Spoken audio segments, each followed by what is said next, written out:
Domestic violence, like the CAC, crimes against children, division, pertaining to victims basically in general, Little River County or any other place in the United States.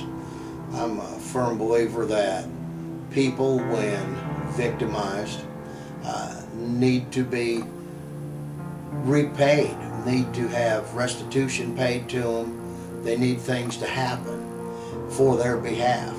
And it's my feeling that whether you be on probation, parole, whatever the situation may be, that before you be released from that you pay your victim, whether it be medical bills, whether it be destruction of private property, but these persons be expected to pay total before they get off the program.